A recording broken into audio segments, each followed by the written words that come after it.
નમસ્કાર મિત્રો, ધોરણ 9ના વિદ્યાર્થી માટે પ્રકરણ 1ની અંદર કિંમત શોધો અને સાદું રૂપ આપોના જ્યારે દાખલા કરવાના હોય છે તો એ પહેલાં આપણને આ ઘાતાંકના નિયમો ખાસ ખબર હોવા જોઈએ.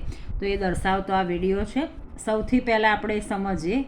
ધારો કે અહીંયા હું લખું છું એની m ઘાત, તો અહીંયા જ્યાં એ છે એને આપણે આધાર કહીશું અને આ જે m છે એને આપણે ઘાતાંક કહીશું, એટલે ઘાત અથવા ઘાતાંક.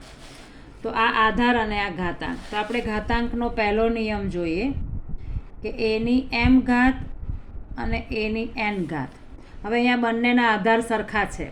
આધાર સરખા છે અને અહીંયા જો ગુણાકારનું ચિહ્ન હોય એટલે કે બંને વચ્ચે ગુણાકાર હોય તો ઘાતાંકોનો સરવાળો થાય. આ ઘાતાંકનો પહેલો નિયમ છે. ઘાતાંકનો બીજો નિયમ તો કે અહીંયા આધારમાં એની m ઘાત અંશમાં અને છેદમાં એની n ઘાત. અહીંયા આધાર સરખો છે અને અહીંયા જ્યારે ભાગાકાર હોય તો ઘાતાંકોની બાદબાકી થાય.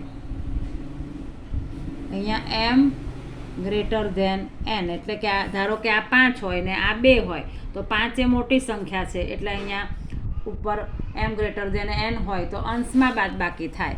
અને એવી જ રીતે એની m ઘાત અને એની n ઘાત, જેમાં n મોટો હોય તો બાદબાકી થશે છેદમાં n માઇનસ m, જે n મોટો છે m કરતાં, તો છેદમાં બાદબાકી થાય. આ બીજો નિયમ છે.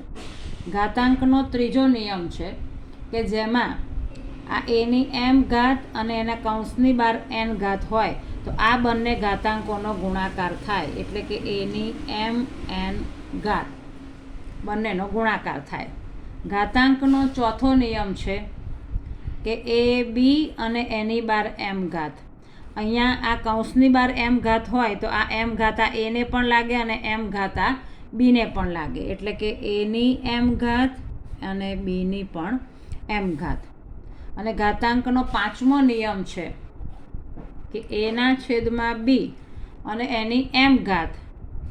તો અહીંયા આ m ઘાત એને પણ લાગે અને આ m ઘાત બીને પણ લાગે, એટલે અંશમાં પણ m ઘાત લાગે અને છેદમાં પણ m ઘાત લાગે.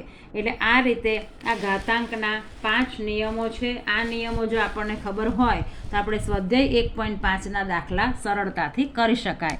નમસ્કાર. વિડીયો ગમે તો ચેનલને લાઇક અને સબસ્ક્રાઈબ જરૂર કરજો.